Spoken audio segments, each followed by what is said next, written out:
celebrating 16 years of Young Turks. Ladies and gentlemen, welcome to the 7th Young Turks Conclave as we celebrate 16 years of India's longest running show on startups and entrepreneurship. This conclave is powered by Satyabhama University, driven by Ford Mustang, wealth partner Ask Group, luxury partner Rado, hospitality partner Andaz Delhi, India's first luxury lifestyle hotel, and celebration partner Bira 91. Moving on, his first job was at a game store when he was just in 6th grade.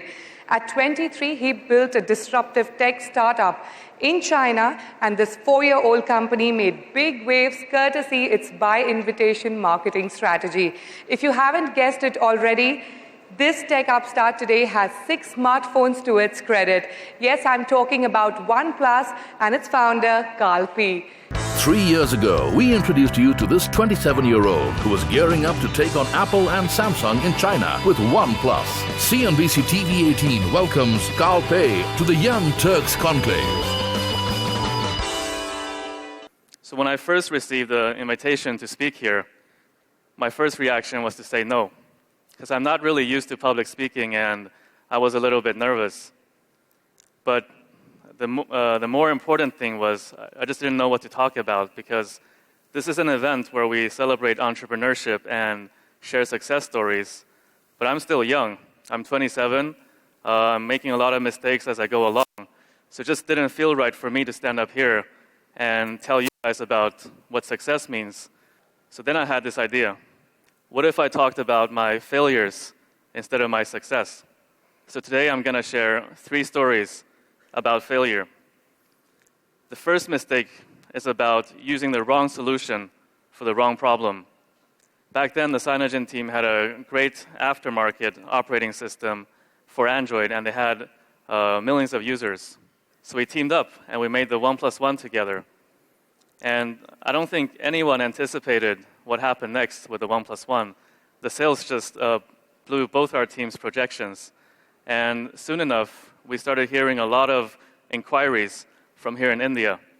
Just before launching, we imported all our inventory to India, and that's when we got called to court. So apparently, Cyanogen, the team that made our software, had given the exclusivity over this software to another brand here in India. And we were really surprised by this because, according to our contract, we could sell our product globally in any country in the world apart from China. We panicked. And immediately we found a local law firm, and they got a junior lawyer for us. They helped us in court, and they helped us lose the case. So we were just really confused and worried, but we decided to give it one final shot. We knew that we needed a really strong lawyer this time, and one of our friends actually recommended Kapil Sibal. So we hired Kapil Sibal as our defense lawyer, and almost immediately, he helped us solve the case and lifted the sales injunction against the OnePlus One. So our mistake was panicking, not clearly looking at the magnitude of the problem, like it could have killed our company, and found a suitable solution. The second mistake was focusing on too many things that kind of boosted the ego instead of focusing on things that really helped the company. So there's this annual award ceremony in San Francisco, and it's hosted by TechCrunch. It's called the TechCrunch Crunchies. So we were really happy when we received an email from TechCrunch telling us that we were nominated for one of the best startups in 2014. We had people counting Twitter to see how many people voted for us versus the next company in our category. And according to our data, we had at least 5 times more votes than the second company. So this was a guaranteed win. And we started making travel plans to travel to San Francisco to go and collect our trophy. And I don't own a lot of formal wear, but this was a very formal event. So just for this event, I went to the tailor. I got a tailor-made suit. After reaching San Francisco, I got the most expensive haircut I've ever had in my life for $100. And back at home, the entire team was surrounding the computer watching this event live. Everyone had really high anticipation. And when it came to our turn, we didn't win. So our mistake here was that we wasted so much time and energy for things that were feeding our ego. And this was at such a crucial time in our company where we could have done much more valuable things. Nowadays, we don't really care about press unless it's directly related to our product. So my third mistake is about hiring the wrong people. So we were this completely unknown company.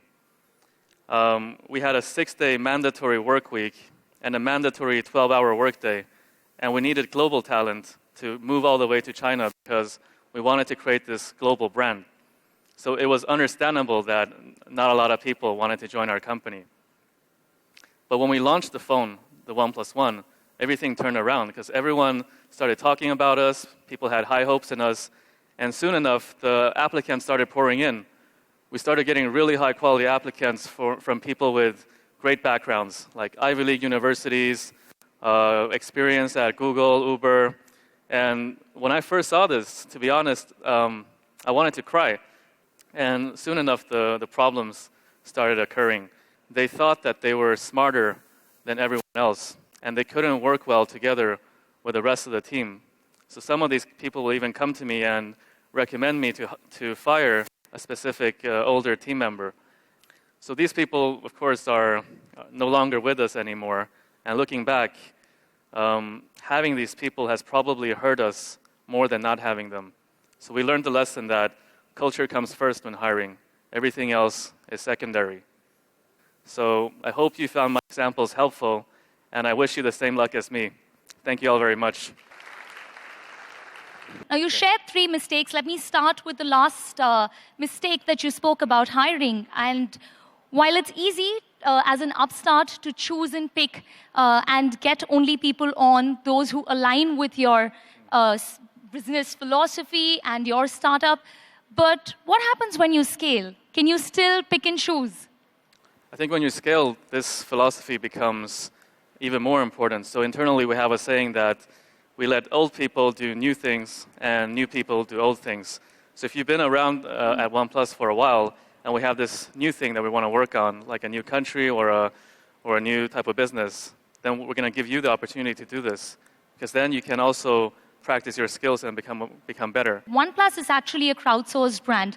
And why I'm highlighting this and what do I mean by this is that even before OnePlus started building their product, you actually opened up on the forum and asked your customers that what do you want in your smartphone.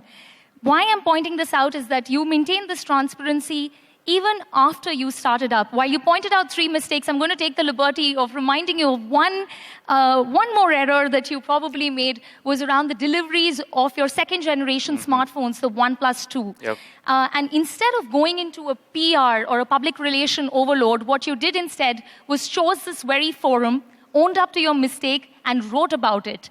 What does it do for an early-stage startup when you decide to be this transparent? And why I ask this question is because we have a lot of young entrepreneurs who are sitting here who might take lessons from what OnePlus did.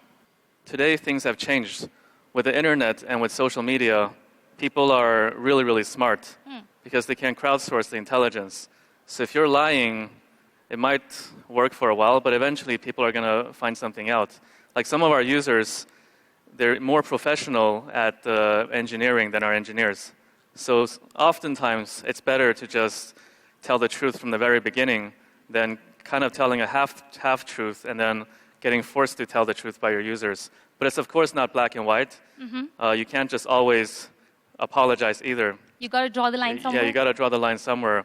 But a funny story about this is actually John Scully came and visited us after we launched the OnePlus 2. And he, without telling him about it, he mentioned this apology actually, and he said that it was a pretty cool thing that we did. Give us an insight. 10 years down the line, what would our smartphones look like, and more importantly, what all will it do for us? It's really hard to foresee the future, but I can share one research article that I recently read. Sure. You know how when people lose their arm, they have this ghost limb symptom, so you feel like you can still control your arm, and you feel like your arm is still there. So they place these brain scanning tools on these people, and then they did the same experiment for people who got their smartphones taken away from them. And their brains exhibited a similar kind of a brainwave, a similar pattern. So this means, like for a lot of us, because we're using our smartphones all the time, it's like a part of our body. So I think personally that this trend will only continue. I don't know how long it's going to take, if it's 10 years or 20 years, but eventually our smartphones will be integrated into our bodies, and it's not going to be called smartphones anymore. Thank you so much, Carl, for speaking right here at the Young Turks Conclave. Thank you. When you're self-funded and you're bootstrapped, I can tell you it was the worst thing that happened to us. But in hindsight, it was actually the best.